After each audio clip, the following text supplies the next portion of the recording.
several different protocols, and these are the protocols which we use in application layer. And let us see on the first one is the DHCP protocol, Dynamic Host Configuration Protocol. It is the mapping of physical to logical address. The mapping of physical to logical address means the physical address is the MAC address, which is the unique identification of a device, whereas the logical address is the address of the device in the network. So this is the thing between physical and logical address, and both the address are mapped using the DHCP protocol. Sometimes hosts know it's a physical address, but needs to know the logical address. Cases, sometimes most hosts from one physical network to another network. Host wants a temporary IP address, and that is the logical address. Why DHCP? Because other address restriction protocols are static in nature, whereas this is a dynamic one. DHCP provides a static and dynamic address allocation that can be manual or automatic. It depends and varies according to the network. And there are two types of allocations in this protocol. One is static address allocation, and another one is dynamic address allocation. And when we come to static address allocation, any client can request the static address from a DHCP server. A DHCP server as a database that statically binds the physical address to the IP address. Whereas in dynamic address allocation, when a host moves from a network to network or connected and disconnected from a network, DHCP has a second database which has a pool of available IP address which it provides to the host. Second, it has a database and it makes it dynamic. When a DHCP client requests a temporary IP address, the DHCP server goes to the pool of available unused IP address and assigns it to an IP address for a limited period of time to that particular host. When a DHCP client sees a request to DHCP server, the server first checks its static database. If an entry with the requested physical address exists in the static database, the permanent IP address of the client is returned. If the entry doesn't exist in the static database, the server selects an IP address from the available one and assigns it to the client, and it adds it to the dynamic table. Next, let us see about the HTTP, Hypertext Transfer Protocol. And that is another version of this, and it is known as HTTPS. It is the same HTTP protocol, but it is in a secure manner. HTTP used to access data on the World Wide Web. This is the protocol which is used by our browser to fetch the data from the servers around the internet. www, this is the data flow of World Wide Web, and it has the collection of websites, and the collection of websites, it contains different web pages, and these are HTML pages, and these data are accessed by the browser by the client through this HTTP protocol. HTTP functions with other two protocols, which are FTP and SMTP, whereas FTP is the file transfer protocol and SMTP is the simple mail transfer protocol. These two protocols rely to this HTTP. Similar to FTP, transfer files and uses the service of TCP. HTTP messages are not designed to read by human. Read and interpreted by the HTTP server and client only. Port numbers for TCP and other well-known ports are 80. And this is the basic diagram for HTTP flow.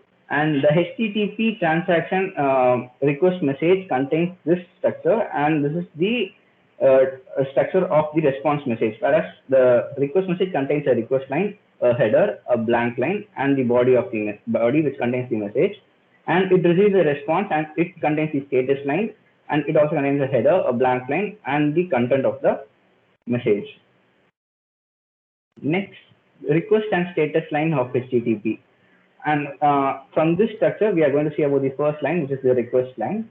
It contains a request type, the what type of request it is, and this is the space which is the format of binaries bits, and it contains a blank space. And next, there is a URL of the request, and next there is the version of the protocol which is used over there. And to the status line, it also has the similar structure, but it has the HTTP version, status code, and the status place. There are several different types of requests, and the most common types we can see over here are GET and POST. Whereas GET request is used to get any content from the server to our machine, whereas POST method is used to send any information from our machine to the client server. And next, it contains a URL. URL is a unified resource locator, which is the address of the machine or content which is placed over in the web. Using this URL, we can access any information around the internet. And next, we have the versions of HTTP. Each version differs by a little, so we need to identify a proper HTTP version which we are currently using to communicate, and the version should be in a proper sync. And that's a status code. Status code, it varies according to how the what is the current status of the message traveling through our client and the server. And there are several different status codes, and most common codes are 200, which is okay, which indicates a successful transfer of transaction of this message. And next, we have several other status codes which are used internally and externally by the servers. And these are other few examples of the status codes. And if we get any problems or error, we mostly get 400, 401, 403. These are the several error indicating status codes. According to the status, we receive these respective status codes. Next, there is the header. Header contains the general information about the body of the message which we are sending through this link. And there are several types, that they are general header, request header, response header, and entity header. Which request message can contain only general request and entity header, but response message can contain general response and entity header. These are the different headers contained by these two, request message and response message.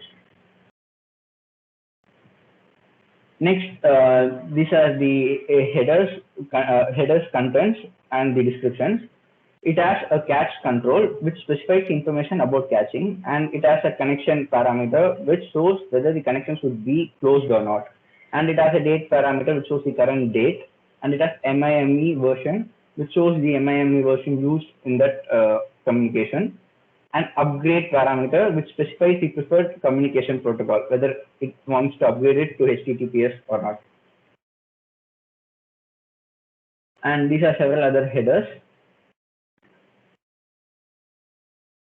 And next, there is the body, which contains the document or the information which should be ultimately sent through the network.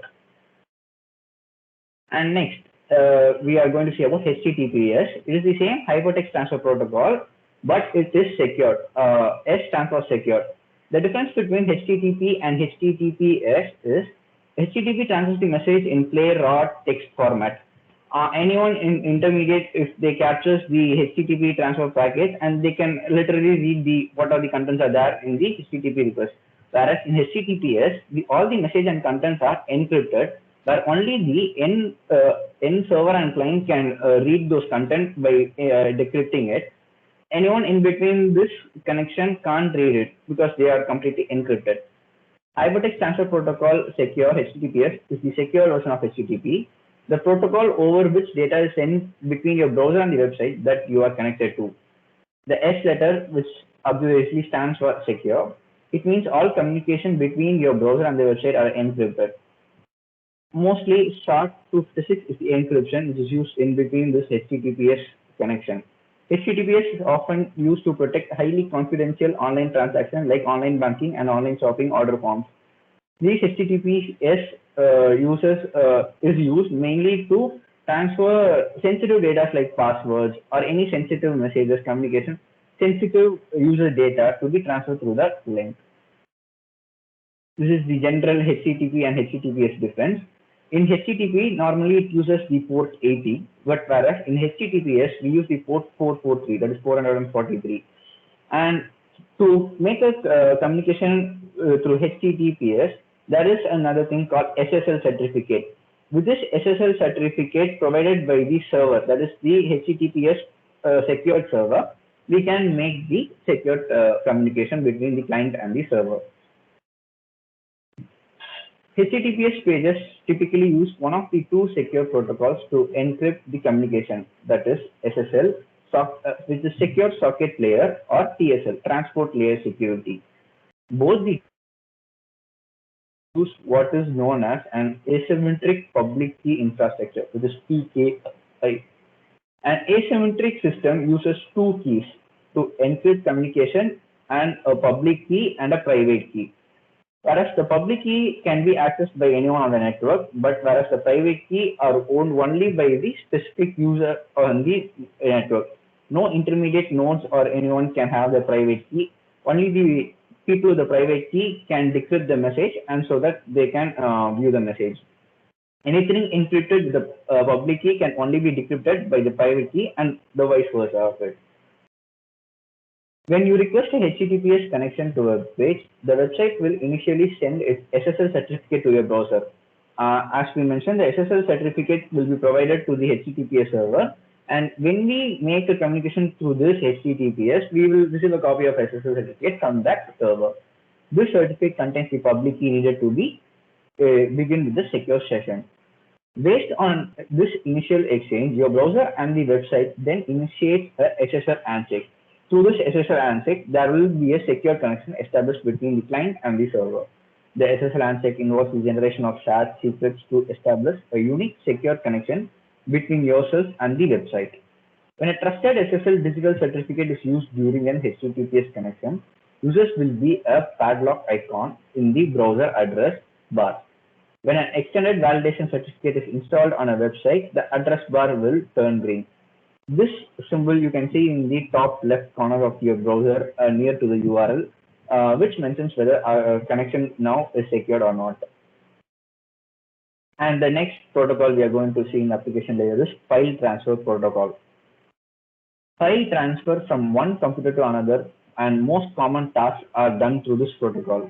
FTP stands for File Transfer Protocol, the standard mechanism provided by TCP or IP for the copying a file from a host to another. Through this HTTPS communication, we even transfer files from servers to client, and those file transfers are not usually encoded in HTTP or HTTPS. Instead, they are used as a separate protocol, which is the File Transfer Protocol. And why FTP? Two systems may have different ways to represent text and data. Two systems may have different directory structures and different formats. To synchronize these different things in between the connection, this FTP protocol is used to make a common language known to both of the client and server. FTP uses well-known ports, TCP ports, which are 20 and 21. 20 is used for data connection and 21 is used for control connection. And this is the basic structure of FTP transaction. We have a client and a server over here. Client as the user interface, control process, and data transfer process. With these three items, the data flows through the client, and next it reaches the communication layer, physical layer in between these two bodies, and then it reaches the server, which does the data transfer process and the control process of the request. Control connection remains connected during the entire interactive FTP section. So throughout the entire session, the connection is established and it is not terminated. Data connection opened and then closed for each file transfer. For individual files, there is a persistent section existing between the bodies. While the control connection is open, the data connection can be opened and closed multiple times. Communication over controlled connection. That uses 7-bit ASCII character set. These 7-bit ASCII character sets flows through these control session. Communication is achieved through command and response. Each line is terminated with a 2-character end of line token.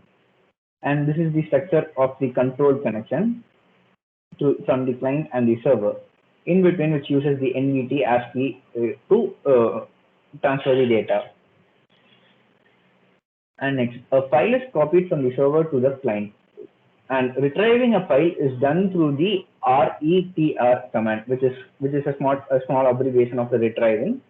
And then a file is copied from client to server. That is, storing a file in the server is done through the STOR command. And then a list of directories of file names is to be sent from the server to the client, which is done under the supervision of the list command. These are the 3 commands which is used in FTP. The client must define the type of the file to be transferred. the structure of the data, and the transmission mode. These all the information should be specified by the client in order to make a successful FTP communication over the link. And this is the structure which defines these parameters. Here there is a local data type and structure, data transfer process from client, and which should contain file type, data structure, and transmission mode which are defined by the client. And the data transfer process at the server, they read this and they interpret those details, and according to that, the required action is performed. Next, the file type. There are several file types. They can be ASCII file, EBCDIC file, or an image file. And the type data structures. The data structure are file structure, record structure, page structure. While file structure is a continuous stream of bytes, and record structure, the files divided into records. And in page structure, files is divided into pages. And there are several transmission modes. They are stream mode, which is the default mode, and it sends a continuous stream of data through the link. And block mode, it sends the data in individual blocks. And then there is the compressed mode. If a file is big, they are compressed, and it can be any type of file. They are compressed and sent through the link. Trivial File Transfer Protocol, TFTP. Trivial File Transfer Protocol is a simple protocol used for transferring files. It uses the User Datagram Protocol UDP to transfer the data from one end to another, where UDP is the fastest transfer protocol which is used in the communication network. TFTP is mostly used to read and write files or mails to or from a remote server. Trivial File Transfer Protocol is very simple in design and has a limited features as compared to File Transfer Protocol. TFTP provides no authentication and security while transferring files. Data transfer to TFTP is usually initiated to the port 69. Since we are eliminating the process of authentication and security, this TFTP is more faster compared to the FTP protocol. Secure File Transfer Protocol, SFTP.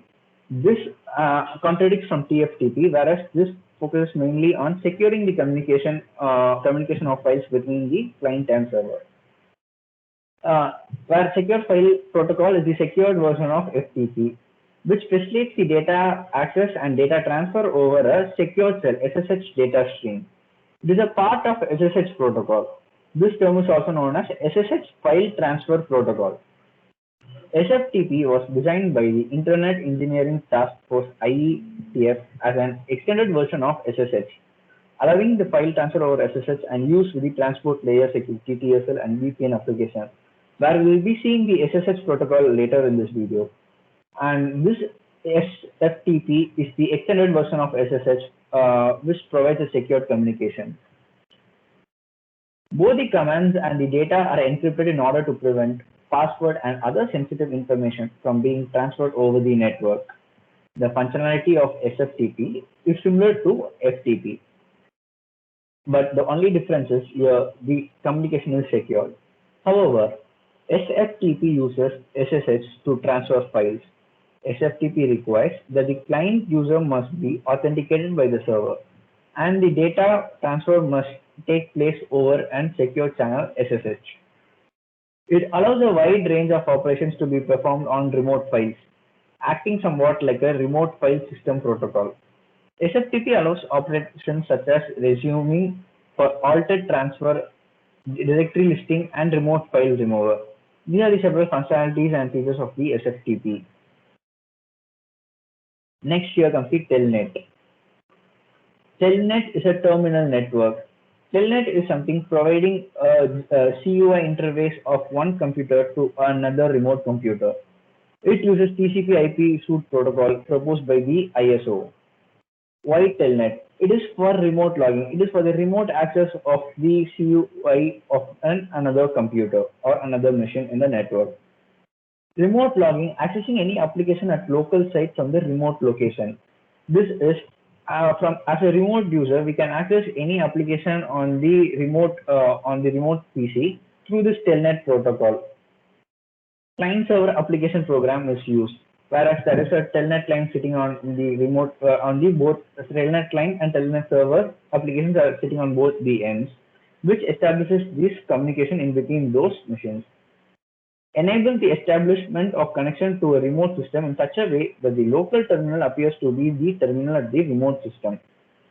By using this telnet, we can access the terminal of the remote system in our local system. And this appears as the exact copy of a terminal which we use from our current system. And this telnet have few concepts which enables a successful communication. One of them is time sharing. When multiple users access a single computer through this telnet, it allocates the time between different users. With this technique, it splits the task work. A large computer supports multiple users. Interaction between a computer and a server through a terminal, combination of keyboard, monitor, and mouse, etc. are used. Logging. Whereas it provides a session for each individual user who ever access the remote machine, by which the logging concept is used to provide that differentiation between the users. Users are the part of the system which comes right to the access resources. Each authorized user has an identification and a password. With this, they can be authorized to be logged in to the remote computer. User identification define identity of a user that is a part of the system. It contains a user login with the user ID and a password, and a system it checks for the password and prevents the unauthorized access to that particular system. And we can also do local login. And instead of doing from the remote machines, we can also access the terminal of that particular machine locally. Local login, user types and terminal or at a workstation running a terminal emulator. Terminal passes character to the operating system. Remote and against local login, we can do the remote login, which needs the client and server program in between the two machines.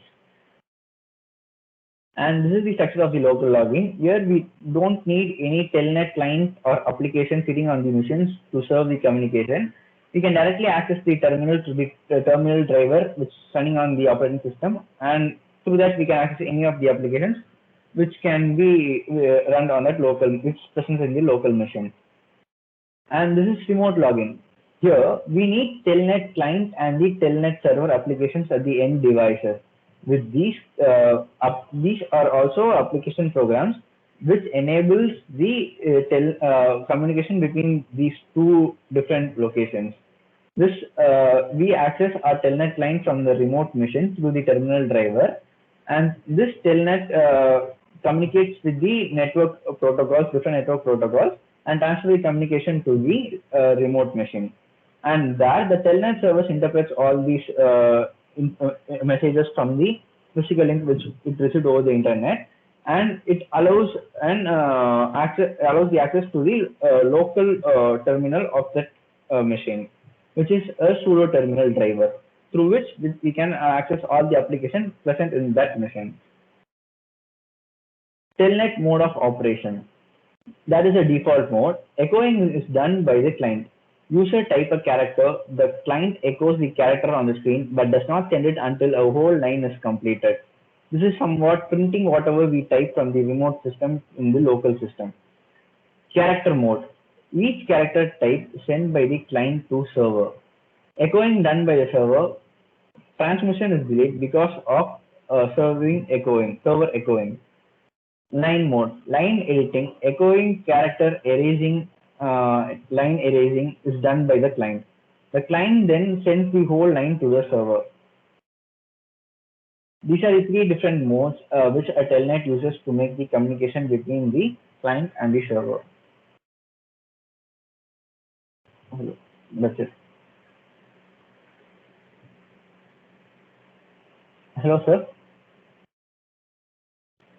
சொல்லுப்பா விகாஷ், முடிஞ்சதா? 27 minutesலயே முடிஞ்சிருச்சு. ஆமா sir.